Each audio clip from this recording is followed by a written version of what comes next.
Reading with your kids. Hola, ni hao, konnichiwa, assalamu alaikum, shalom, jumbo, bienvenidos, happy Hanukkah. Hi, my name is Jedley, and this is the Reading with Your Kids podcast. We're coming to you from the beautiful neighborhood of Reedville in the southwest corner of Boston, Massachusetts. We are so delighted that you're joining us here on the first night of Hanukkah. We have a fantastic guest for you. Hollywood is back in the Reading with Your Kids house. Voice actress Dina Sherman, the driving force behind Dina Sherman Stories and More, is our guest. Before we start our visit with Dina, we want to encourage you to visit Bradley's Dragon, a fantastic middle grade novel by Patrick Matthews. They're sponsoring this episode of the podcast. Bradley's Dragon is a Reading with Your Kids certified great read. That means our panel of parents, kids, and educators believe that it was worthy of 5 out of 5 stars. It is a wonderful, wonderful book. It's set in a Florida trailer park. This middle grade fantasy follows a young boy named Bradley Nash whose world turns upside down on his 12th birthday. We love this book. Our panel all agrees that they could barely put it down. There was great characters, good plot line, just a really fun and exciting story. If you are looking for the next great book for your teen or tween to fall in love with, we suggest that you check out Bradley's Dragon by Patrick Matthews, a Reading with Your Kids certified great read. Joining us right now from the Los Angeles area in California, Hollywood is in the house. Our guest tonight is she's been a voice actress for over 3 decades. She is the voice of Diona in Genshin Impact. She was the voice in Bleach of Yachiru. Please welcome to the show, Dina Sherman. Dina, how are you? Woo, woo, woo, woo, Hollywood. Good, just great. Happy to be here. Yeah, I love your show and your podcasts are amazing, Jedley. I have to say, I love the guests that you've had, and the information has been just wonderful. Thank you, Dina. That check will be arriving to you anytime. I have to say, talk about Mutual Admiration Society. Dina just read. She has a great YouTube channel, Dina Sherman Stories and More. And she just read my book, Real Magic. And I've had a few folks read it. Hands down, yours was absolutely the best. My wife agrees. There's no one arguing with my wife. My wife, she goes, no one has read with so much passion and feeling and emotion. And it was fantastic. You have a fantastic YouTube channel. Oh, thank you. Well, I have great material to work with. I love the story. Yeah. And I do love reading, and being really wacky with all my characters is always so much fun. Now there's, I mentioned a couple of characters. Diona, are you able to bounce into and give us a sample of Diona? Diona? Sure. What was really interesting about playing her was that she was a bartender in the Genshin universe, and she hated alcohol, so she was always trying to concoct the most obnoxious tasting drinks. And it, to turn people off of alcohol, and it never worked. She was always, everyone loved whatever she did. And then about halfway through the first recording, they told me that my character is supposed to sound like she's 10. And I'm like, but I run a bar. I have to be over 21. And I'm like, not in our universe. I'm like, okay. I have to tell you, my interest in video games stopped shortly after Pong.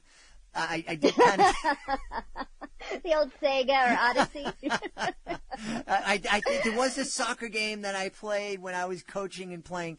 But yeah, I did try when my son was really into video games, and I played a couple of games with him. But that's a universe that is just huge. Yeah, it is huge. I mean, they actually have professional video game players in leagues and tournaments, and they fill stadiums. Well, I guess they don't fill them these days, but they fill stadiums of folks pay to watch people play video games and to hear your voice. Yes. Actually, it's kind of interesting because my son, he's almost 17, is a gamer, and he uses his video gaming to raise money for charities. Oh, and cool. so we've gotten very involved. Yeah. With all these types of tournaments and raising money and making a difference through your passion. That's beautiful. That's beautiful. Hey, that's I love natural segues. It's a beautiful thing to use your passion, to use your talents to help others. We're publishing this episode of the podcast on the first night of Hanukkah in the year 2020, the pandemic year of 2020, the year that hopefully will not end all years, but the year that will live in infamy. And, Santa works with Amazon. Yeah. I don't know I know the Hanukkah story a little bit, just vaguely. And it sounds like those people in Hanukkah were facing a similar time. It didn't go for 8 months, but there was 8 days of real struggle and strife. It was actually over 3 years. Never mind. And I'm not gonna. A little war. I'm not gonna edit that out. I'm gonna show my ignorance here. So no, the holiday is 8 nights. Okay. Actually, the holiday is based on a miracle, and what happened after the Assyrian war with the Israelites. Well, that's one of the reasons I wanted to. We have a lot to talk about, but why don't we kick off this first night of Hanukkah episode with you telling us the story of Hanukkah, so I can be a little bit more informed than I obviously am not. Sure. So the story is based on a miracle that happened a long time ago, like, say before cell phones, before iPads and computers, probably before Netflix and MTV, probably before just electronics, and electricity and cars and trains and probably before the pyramids. Okay. This is go way, way back. So it's like way back. Right around the time I was born. Yes, Tutankhamun. Way back. Probably before you. So there were tribes of Israelites that lived in what we now call Israel. And they had a beautiful temple in Jerusalem, and they were going about living their life. All was fine. But the king of Syria, Antiochus, didn't like that the Jews had their own traditions and their own ways. He didn't like that they believed in one God. He felt that they should pray to the idols and all the gods. And they should eat the same foods the Assyrians eat, which wasn't necessarily what religious Jews would eat. And they had to practice and behave the way the Assyrian king wanted them to. And the Jews were like, yeah, no, not going to do it. It was like just way too oppressive. And so the leader of some of the tribes was Judah Maccabee, and he got all the tribes together and they declared war against the Assyrians. And they were well outnumbered. And Judah Maccabee was actually quite creative and smart and strategic. As one of our presidents would say, he had a lot of strategery. I love that word, made up or not. He was very, very good. And they battled for like 3 years. And the Jews won. These Israelites won. And when they were able to get back into their towns and their villages and their beautiful temple in Jerusalem, the Assyrians had absolutely destroyed it. Just destroyed everything. And they were going to have to rebuild. And this was so far back, I think it was before candles even. They used oil. They made oil and they had oil lamps. And that's how they would get light indoors or at nighttime. And unfortunately, the temple only had enough oil for one night. And it takes about 8 or so or more to make more oil. And they didn't know what to do. They went to send out to other villages to get more oil. And they burned the one oil lamp. And the miracle is it lasted for 8 days. And that is why Hanukkah is called the Festival of Lights. And we celebrate it for the 8 days of a miracle happened in that they were able to have light until more oil could be brought or made. Yeah.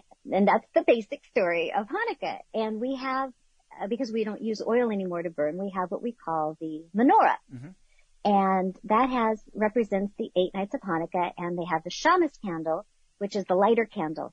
And the best way to describe a Hanukkah menorah, or a Hanukkah, is if you were to take your hands and overlap your thumbs. So it's kind of like that turkey kind of thing, right? Mm-hmm. And so then you've got 4 fingers on one side and 4 fingers on the other, and in the middle would be the shamus. Ah. And a religious Hanukkah, the shamus wouldn't be as short as your thumbs, it would be the tallest. And you light that first and use that to light the other candles for each night. And what we all like to think is that or my kids do, is that they get a present every single night for 8 nights. But we also have like some special Jewish foods because it's based on oil. We have potato latkes. And I remember my mom making that from scratch. And then you'd fry them up. Now there's the healthier version at Trader Joe's. Highly recommend, by the way. And we have jelly donuts. That were also fried, and they're donuts that are jelly filled mm-hmm. for the sweetness, and everything's circular, I think, because it's supposed to be the eternal light that was lit, and a circle is eternal. And we also have, the Dreidel Game, which is the 4-sided little top, mm-hmm. and it has little Hebrew letters on each side. Nes Gadol Haya Sham. There's a Nun Gimel He Shin. And that means a great miracle happened there.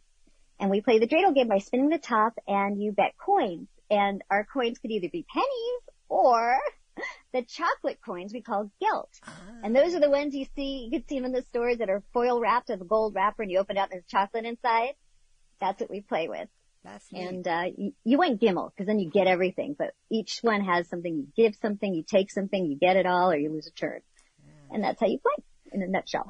Well, I think I think it's important. And one of the reasons I invited you on is that people have heard Hanukkah. They know the name, and they may have a menorah in their community, and they see it, but they don't know the mm-hmm. story behind it. And I think that the more that we Did I answer the story? Did I give you enough there? I think you did. Yeah, I tried to make it in a nutshell. Yeah, no. I think you did, because I think it helps us to understand others. And I think the more we know about other communities, other cultures and traditions and religions, the more we can see the similarities.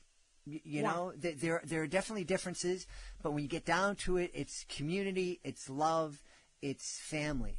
And I think that if we can really see that, that can really help us grow closer together. Absolutely. I totally agree. And what's also kind of fun is that you can learn new things or find new things you like mm-hmm. from other cultures. Mm-hmm.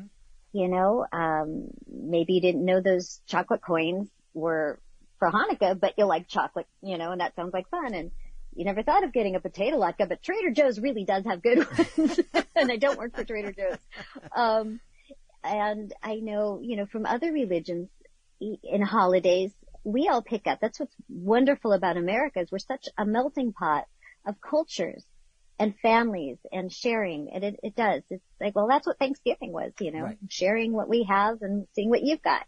I'm really excited to have you here because in addition to talking about Hanukkah, I wanted to talk to you not only about your story, your Dina Sherman Stories and More YouTube page, but I want to talk to you about how we as parents who are reading stories at home, how we can become better readers. And I'm not talking about pronouncing the words, but how we can become more animated to make our reading time really, really fun for the kids and for us. Oh, well, besides watching my channel and just putting me on, I'm kidding. That I'm there to give you a break so that you can get something else done and have your kids know that they're safe. But I always believe you're not reading a story to your kid. You're sharing a story. You're sharing it. And if you can remember that perspective, it's like, I have something, even though I don't have it memorized, I've never read it before, but I have something I'm excited about and I have to share it with you. And if you come to every story with that perspective, you're already like, 98% ahead of the game. Yeah. But then go ahead, you have a question? No, I was just going to say, I think you're right. It's that whole difference between, okay, you want me to read this book again? Fine, I'll read the book again, as opposed to, hey, I got a story. I know you heard it before, but I'm going to tell you this story again, and it's going to be a different experience. Yes. And as a parent, because I have kids too, reading the stories over and over again, and you're exhausted, skip a spot accidentally on purpose. Mm-hmm. Skip a page, or don't read something. If you've read this several times and your kid knows it, they're going to, wait. You're like, what? And let them start to read it back to you or tell you what you're missing, and make it interactive. I mean, unless you want them to fall asleep while reading it, then disregard everything I just said and be monotone. But as interactive as you can make it so they can participate with you, is always, it's the best. Yeah. It is that idea of performing and being silly together. And, I've had the pleasure and the joy of being able to do that on stage in front of an audience with both of my kids when they were younger. They wouldn't think about coming on stage with me now. But when they were younger, they would love to come up and be silly and be entertaining and to make kids in the audience laugh. And when we can do that for each other, because I remember times when we were reading I was reading with my kids and I'm doing the characters, but just my daughter would say one word or my son would make one noise and it would crack us up and we would just fall apart. It would be so funny. That's what makes it so wonderful. It's then yours. You're sharing the book. You're not telling the book. Yeah. And that's always important. I think you asked me once some tricks. Absolutely, yeah. So, it's anybody can do this. And when I would read in the classrooms, I would do this exercise with the kids. I'd get them to stand up. So if you're standing, great. But I'm standing. Or sitting is fine too. Lying down, one of the other two. But do you know those old slide whistles that you used to go? You remember those? Yeah. Well, you can be a slide whistle.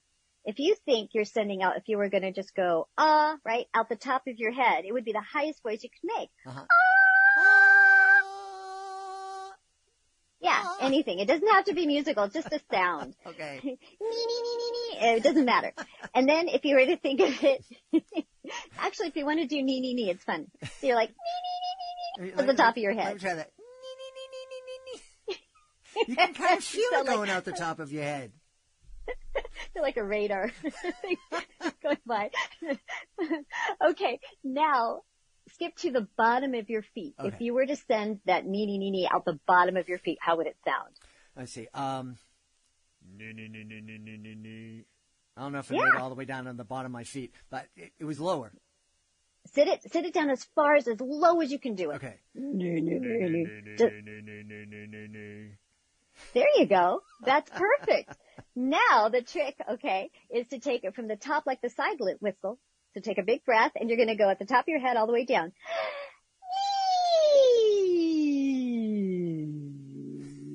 As far as you can. Okay. Here we go. Big breath in.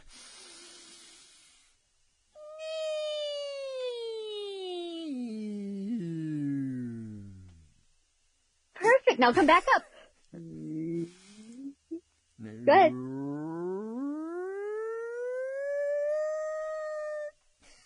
Higher. You can go a little higher.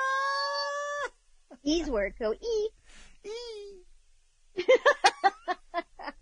So now you know you've got a range. Mm-hmm. You've got this huge range in your body. So what you can do, and if I remember one of your sayings, which I love, is respect and kindness. Yes. The magic between us is respect and kindness. I love that. So if you were to say out of the top of your head in your highest voice, respect and kindness. Okay. Respect and kindness. Very good. Now think out your eyes. Respect. Make your eyes really big. Okay. Respect. Respect. And kindness. Respect and kindness. Great. Now hold your nose, because this is nasal. You could do it holding your nose or without. It's the same sound. Okay. But you could hold it and say, respect and kindness. Respect and kindness. Do you hear all the different characters you have already? and now you can do it in the back of your throat. Oh. Respect and kindness. All the way to the back where your tongue goes down your throat. Yeah. There was a character who used to do this. I forget who it was. Respect and kindness. I didn't get it back there. Don't tilt your head up. Keep your head straight. Okay. Respect and kindness. That's good. That's really good. And if you were to go, respect and kindness and give it a shake, like shake your body, you'd sound like an old person. Respect and kindness. There it is. There's an older person that's trying to be very diligent. And then you have what we call the chest voice or the heart voice. Mm-hmm. Respect, and that should be your natural voice. Respect and kindness. Respect and kindness. Very good. And your stomach. So push your tummy out like you're filling it with air, but like you're filling a balloon. Push your tummy all the way out. And then squeeze it in. Respect, or try not to squeeze it in. Like you're trying to hold it out. Don't let your stomach come back in, and say respect and kindness. Respect and kindness. Oh my gosh. See, you have another character. Now, try your feet as low as you can go. Respect and kindness. Okay, here we go. Respect and kindness. There you go. So now, those are called placements. So if you're reading a story that has different characters, remember, there's one character that always does this. And then maybe your boy character just making out the side of his mouth, but he's back in his throat as the boy character. And the mom is the heart, and the dad is the feet. Awesome. And then you can have all these different, like, respect and kindness. Yeah, respect and kindness. Respect and kindness, dear. Listen to your mother. Respect and kindness. And you have all these different... Yeah, that's fantastic. Because it kind of just breaks it down. I don't think we think of it like, when you're trying to play basketball, you learn how to dribble, and then you learn how to shoot and how you do the different shots. And I think when we go in and we start reading stories, we don't think about the fundamentals. And, I think sometimes we overthink it or we get intimidated by it. But such easy kind of as you said, kind of placements of where we can, our mind can be when we're trying to voice those different characters. Absolutely. And as you're reading a story, sometimes they're talking to each other like, hey, let's go to the park. I don't feel like the park. Oh, come on. Nah. You have to be able to flip it back and forth. Think of your placements. And then all of a sudden, it's a little easier. And then if you get more advanced with it, then you add attitude. Attitude. I see. Attitude. Because there's always going to be, in most every story, the ones that want to do something, the ones that don't want you to do that thing, the ones that are in charge, and then the ones that want to be in charge. There's always that attitude, Yeah. Anyway. I think that's great. I would love to challenge some folks who are listening. I know we're all on social media and whatnot. Be brave. Go out and record yourself doing some of these exercises that Dina suggested and put it up on social media and tag us, and I'll share it and let folks know what I think about it. Oh, they're not exercises, Jed Lee. They're tricks. They're tricks. Tricks. It's so much fun to do tricks. As a magician, I do. I know that's true. It is absolutely true. Tell me, Dina, is there a story that you're really looking forward to bring to life at some point that you haven't been able to get to yet? God, there's so many. But here's something interesting. I was looking at your great reads, and you have the Alley Cat series, and I just finished doing the post-production. So Wednesday Alley Cat and the Thursday Dessert Day will be posting. So I am reading some of the Alley Cat series, which is on Your Great Reads. And another one I have coming up is Abracadabra Whoopsie, I think is on Your Great Reads, and I'll be reading that one. I noticed you have some other wonderful looking books. Gosh, if any of those authors, that's the thing that I'm doing now, which I'm super excited about, is not only am I, helping teachers out by providing, stories for them to share in the classroom, and parents and, just kids because of all this crazy social distancing stuff. But now I'm reaching out to authors and illustrators. And so the books that I've been reading the past couple of months have all been, basically unknown, books that should be known. Yep. And, getting awareness out for them. And there's so much joy in collaborating with, like you, the authors and the illustrators, and getting their stories told. Yeah. If an author is listening, and we have lots of authors who listen to the show, if they're listening and they go, I love Dina, I love the range of voices, she's so much fun, she has such an attitude, I saw her read Jedley's book, I want her to read my book. How can folks get in touch with you to talk about that with you? I think the easiest way for most people is just Facebook Messenger. If you're on Facebook, that's probably the easiest way, because my name is just Dina Sherman, D-I-N-A, Sherman, like the tank, which I am definitely not. I'm a miniature. I'm a Matchbox tank. Dina Sherman, and I'm the same on Instagram, Twitter, Facebook. My website is same thing, dinasherman.com, and the YouTube channel is Dina Sherman Stories and More. You can find me pretty easily. There are some other ones out there, but you'll know pretty quick if it's me or not. Some of the, what are they, little icons is a little lamb. It's a sweet little lamb dressed badly. Because I have a range.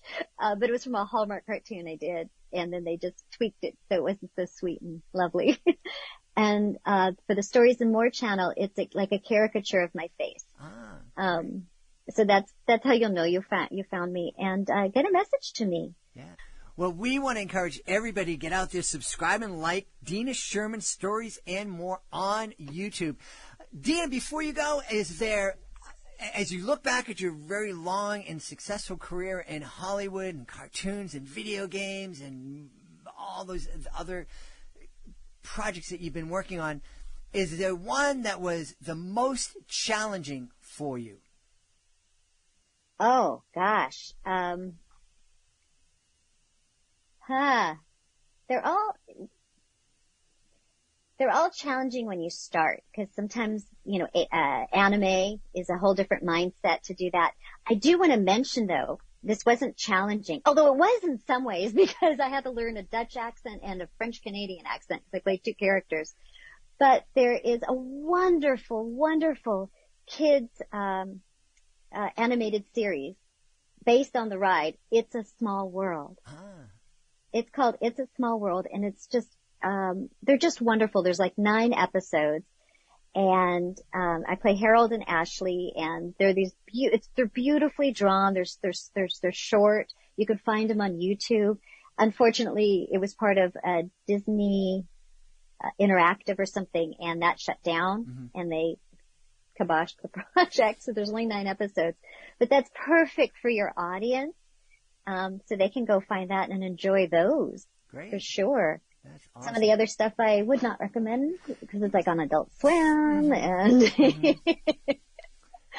Well, we're really excited. This has been a lot of fun. I mean, we've covered so much. We talked about Hanukkah and showed how little that I knew about the holiday and the war. Sorry.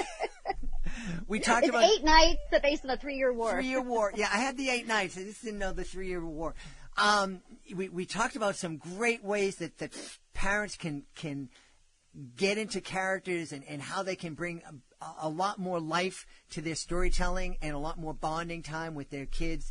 And we also talked about how authors can get some more brighter spotlight shining on their books. Exposure. Exposure. That's a good word. I've learned so much tonight. Exposure. Exposure. Hanukkah. Well, the links on YouTube for the authors and illustrators are theirs. Once it's up on YouTube, you can copy and paste that link and promote it. Yeah. So it's another tool for them, for these wonderful, talented people. Well, we've had a great time speaking to the wonderful and talented Dina Sherman. Please be sure to check out her YouTube page, Dina Sherman Stories and More.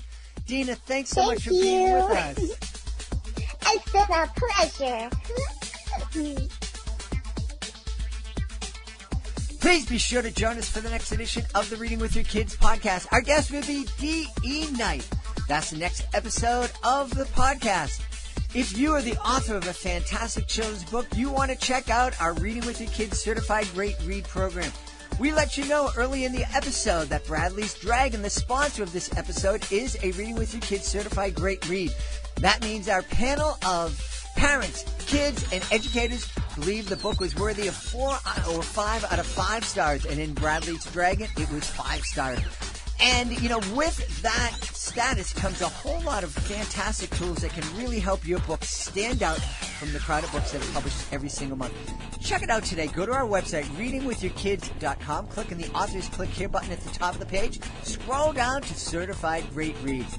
Want to thank the folks that made today's show so wonderful. Of course, want to thank our guest, Dina Sherman. Be sure to check out Dina's YouTube channel. Also want to thank our sponsor, Bradley's Dragon by Patrick Matthews. My incredible team, Alejandra Doherty, Fatima Khan. Of course, I want to thank my beautiful wife for all the support she gives me. But most of all, I want to thank you. Thank you for joining us today. And as always, thank you so much for taking the time to make the world a better place by reading with your kids. I'll be looking for you in the next edition of the Reading with Your Kids podcast.